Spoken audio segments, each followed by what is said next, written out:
In a night shrouded in an eerie stillness, with the moon casting faint silver rays that pierced through a veil of scattered clouds, Sarah found herself standing before her grandmother's ancient house. The house loomed tall in the heart of solitude, surrounded by ancient cypress trees, whispering to the passing winds as if guarding long-buried secrets. The wind howled through their bare branches like a wounded wolf calling for its lost pack, intensifying the sense of loneliness and isolation that enveloped the place. Chapter 1. Whispers of the Past. Sarah had always dismissed the terrifying tales she'd heard about this house throughout her life. They were stories passed down through generations, tales of strange sounds emanating from its walls in the dead of night and of apparitions wandering its dark corridors, searching for a peace they never found in life. She had considered them mere superstitions, figments of the collective imagination. Desperate for a quiet, secluded retreat to study for her crucial university exams, far from the city's relentless clamor, Sarah believed this abandoned house would be the perfect place to achieve her academic focus. Sarah pulled a small flashlight from her bag and illuminated the dark entryway. A thick cloud of dust rose into the air, settling on her clothes and hair. The smell of dampness and rotting old wood was suffocating, a reminder of the house's long, abandoned years. The stone walls seemed to breathe heavily, bearing the marks of time and its vicissitudes. A faint, prickling sensation crept up the back of Sarah's neck, as though unseen eyes were watching her from the pitch-black darkness. She brushed off the unsettling feeling and tried to focus on her purpose: studying, tranquility, success. Those were her goals, and she resolved not to let anything distract her. She closed the door behind her, its hoarse groan echoing in the eerie silence, as if announcing her entry into another world, a world unbound by the laws of logic or reason. Chapter 2. A Shadow in the Mirror. Sarah began exploring the sprawling house with caution and trepidation. The rooms were dark and gloomy, the old furniture draped in ghostly white sheets, as if waiting for a day that would never come to reclaim their former glory. The wooden floors creaked faintly under her steps, as though protesting this sudden intrusion into their long slumber. In the cold living room, once the vibrant heart of the house, Sarah's attention was drawn to a massive mirror hanging on the wall opposite an empty fireplace. Its frame, dulled gold, adorned with intricate, dust-covered carvings, seemed to hold stories of its own. As Sarah wiped the accumulated dust from the mirror's surface with her hands, her reflection appeared pale and trembling in the cloudy glass. Her eyes seemed wider than usual, reflecting the faint glow of her flashlight and the growing unease within her. And as she stared at her reflection, she noticed something chilling. There was a shadow moving slowly behind her in the mirror, a dark, indistinct form, but undeniably present. Sarah's blood ran cold, her heart skipping a beat. She was certain she was alone in the room. There was nothing and no one that could cast such a shadow behind her. She spun around quickly, her eyes scanning the pitch-black darkness behind her. Nothing. The room was utterly empty, save for the shrouded furniture and the ghosts of past memories. A slight dizziness swirled in Sarah's head, and she wondered if exhaustion was playing tricks on her senses. Perhaps the shadow was merely an illusion, a trick of light reflecting strangely. But doubt had begun to creep into her heart, a small seed of fear sprouting in the soil of loneliness and isolation. Perhaps the rumors about this house were true. Perhaps there was something else here, something inexplicable by reason or logic. Sarah tried to banish these troubling thoughts, but the image of the shadow in the mirror lingered in her mind like a specter refusing to fade. Chapter 3. A Call from Upstairs. Sarah struggled to dismiss what she had seen in the mirror, attributing it to fatigue or an overactive imagination. She insisted that her focus must remain on her studies, and that she wouldn't let foolish illusions derail her purpose. Sitting at a heavy wooden table in the dusty library, she opened her books, attempting to immerse herself in pages filled with facts and information. but the feeling of being watched never left her. She sensed the weight of unseen eyes directed at her from the surrounding darkness, as though she wasn't alone in this house. As she tried to concentrate on the printed words before her, a faint sound pierced the deep silence of the night, coming from upstairs. It was like a muffled sob, sorrowful and pained, as if a tormented soul were crying out for salvation. Sarah's heart trembled in her chest, and a chill ran through her entire body. Her pen slipped from her hand, and she froze, listening intently to the strange, unsettling sound. "I must be imagining things," she whispered to herself, her voice shaky, trying to calm her nerves and find a rational explanation for what she'd heard. Perhaps the wind was rattling the old doors and windows, or maybe it was the sound of a stray animal that had found its way inside. But the sound came again, closer this time and clearer. It was no longer just a distant whimper or sob. It sounded like a faint call of her name, murmured by someone in deep anguish. Sarah froze in place, her eyes fixed on the ceiling, as if she could see the source of the sound through the layers of wood and dust. Fear was gradually overtaking her, transforming simple doubts into terrifying certainty. This wasn't just an illusion. There was something upstairs, something making that agonizing sound. But who or what was it? And why was it calling her name? Endless questions swirled in her mind, amplifying her fear and anxiety. Despite her overwhelming fear, her curiosity began to outweigh her caution. She needed to know the source of that sound, to understand what was happening in this strange house. Chapter 4. The Creaking Stairs. With hesitant resolve, Sarah decided to investigate the source of the sound herself. She gripped her flashlight tightly, as if drawing courage from it to face the unknown. She began ascending the old wooden stairs slowly and with utmost caution. Each step she took produced a painful, loud creak, as if the stairs were groaning under her weight, or perhaps warning her against going further. The darkness grew thicker with each step upward, feeling like a living entity surrounding her, obscuring her vision and amplifying her fears. Sarah felt as though unseen eyes were following her from every corner, watching her movements and waiting for a moment of weakness. She reached the halfway point of the stairs and paused for a moment to catch her breath. The silence upstairs was now absolute, heightening her tension and unease. Where had the sound gone? Was she imagining everything? But she was certain she had heard something calling her from above. Gathering her strength, she resumed her climb. At last, she reached the upper floor and found herself in a long, dark corridor lined with closed doors, looking like gateways to other worlds. The smell of dust was stronger here, mingled with another faint, unfamiliar odor that stirred unease and discomfort.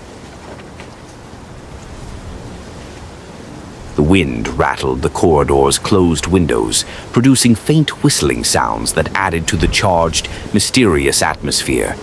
There were no other sounds, only a heavy silence that was more frightening than any noise. Sarah moved slowly through the dark corridor, her flashlight casting a feeble beam that barely pierced the darkness. She examined the closed doors, trying to determine which room the sound had come from. Each door looked identical, made of dark wood, coated with a thick layer of dust, and fitted with a cold metallic handle. Sarah hesitated, unsure if she truly wanted to know what lay behind these sealed doors. But her curiosity and her desire to understand what was happening in this house outweighed her fear. Chapter 5. The Abandoned Room. The faint sound Sarah had heard downstairs seemed to come from the last room in the corridor. She approached it with slow, steady steps and extreme caution. Her heart pounded violently in her chest like a caged bird struggling to break free. Her hand trembled as she held the flashlight, its beam quivering as if sharing her fear and anxiety. When she reached the door, the sound stopped abruptly, replaced by an oppressive silence that heightened the sense of dread. Sarah hesitated for a long moment before reaching to open the door. The handle was cold and metallic, and as she grasped it, she felt a faint prickling in her fingers. The handle turned with an eerie silence, and she pushed the door open slowly, as if afraid to startle something inside. The door swung wide with a faint creak, revealing a room empty except for a few pieces of dust-covered furniture. The room was completely abandoned, untouched for years. An old bed with an ornate wooden frame stood in one corner, draped in a faded white sheet. Beside it was a small table with a partially broken mirror. But the most striking thing in the room was an old rocking chair in the center, swaying slowly as if someone had just been sitting in it and stood up. Sarah froze at the sight of the moving chair. There was no breeze or draft in the room to cause its motion. A chill ran through her entire body, and she realized that what was happening here defied logic or reason. She wasn't alone in this house. There was something else here, something invisible yet palpable, something capable of moving objects without any physical force. Sarah let out a stifled scream and ran back downstairs as fast as she could, not looking back until she reached the ground floor, leaving behind the abandoned room and the rocking chair that moved in silence. Chapter 6. A Cold Touch. Sarah fled from the upstairs as if pursued by something demonic. Her stumbling steps on the wooden stairs produced loud, frantic sounds. She felt as though cold breaths were grazing her neck as she descended, as if an unseen presence were closely following her. But when she turned quickly, she saw nothing but the dancing shadows cast by her trembling flashlight.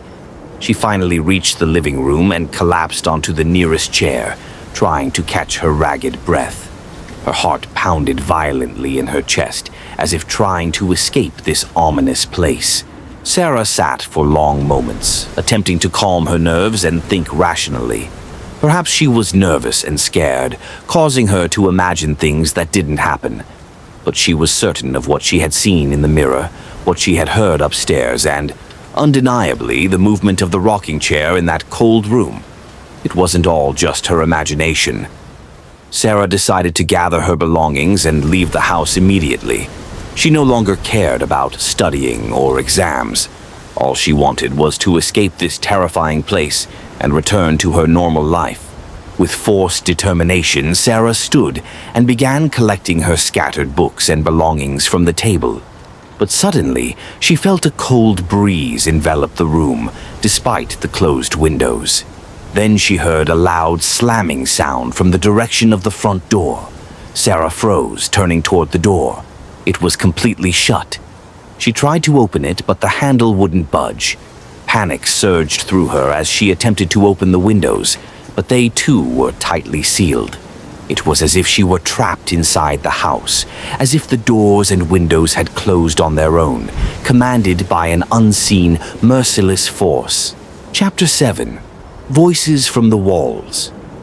After her desperate attempts to escape the house failed, Sarah felt despair creeping into her heart. She sat on the old sofa in the living room, her eyes fixed on the closed door, as if expecting it to open on its own at any moment. But the eerie silence persisted, with no sign of an exit. Suddenly, the stillness of the night was broken by other sounds, not just whispers or sobs this time. Muffled noises came from within the walls themselves, as if something alive were trying to break through the cracks and crevices. There were faint scratching sounds, as if sharp nails were clawing at the old wood. Then came soft, rhythmic tapping, as if someone were knocking on the wall from the inside. At times, Sarah heard what sounded like faint laughter, cold, sinister chuckles that sent shivers down her spine. It was as if the house itself had become a living entity, filled with tormented spirits and terrifying voices. Sarah's fear consumed her entirely, and she realized she wasn't alone in this nightmare. She was surrounded by invisible forces intent on harming her. She tried to cover her ears with her hands, but the sounds pierced her senses, burrowing into her soul and deepening her sense of helplessness and despair. This was no longer just a haunted house. It felt like a prison from which there was no escape. Chapter 8. A Message in the Dust. In a desperate attempt to find any clue or explanation for what was happening, Sarah decided to return upstairs. She knew it might be dangerous, but staying downstairs and listening to those terrifying sounds was unbearable. She climbed the stairs again, this time with even greater caution and vigilance. She entered a room she hadn't explored before. It was dark and dusty like the rest of the house, but on an old wooden table by a closed window, Sarah noticed something written in the thick layer of dust covering its surface. A single word scrawled in shaky, unclear handwriting. Beware. Sarah paused, trying to process the meaning of this solitary word. Who had written it? And why? Was it a warning meant for her? Was there someone else in this house? Before she could make sense of it, a loud, sudden noise came from behind her, as if something heavy had fallen to the floor in the next room. Sarah shuddered with fear and turned quickly toward the sound, her heart pounding violently in her chest. Chapter 9. Confrontation in the Darkness. Sarah turned in terror, her eyes straining to pierce the suffocating darkness enveloping the room. At first, she couldn't make out anything, but after a moment she began to discern the faint outline of a black shadow moving slowly in the corner of the room. She couldn't clearly define its shape or size, but she felt a malevolent, oppressive presence emanating from it, as if it were an evil entity feeding on fear and darkness. Her flashlight's feeble beam tried to penetrate the dense shadow, but it seemed to swallow the light, intensifying the darkness around it.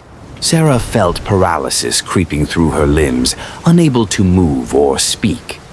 Fear had frozen her veins, turning her into a statue of terror. The black shadow was approaching her slowly and steadily, as if death itself were extending its cold hand to claim her soul. She tried to scream, but her voice betrayed her, producing only a stifled whimper. Her eyes were fixed on the advancing shadow, watching her fear materialize before her in this mysterious, terrifying entity. Sarah felt paralysis creeping through her limbs, unable to move or speak. Fear had frozen her veins, turning her into a statue of terror. The black shadow was approaching her slowly and steadily, as if death itself were extending its cold hand to claim her soul. She tried to scream, but her voice betrayed her, producing only a stifled whimper. Her eyes were fixed on the advancing shadow, watching her fear materialize before her in this mysterious, terrifying entity.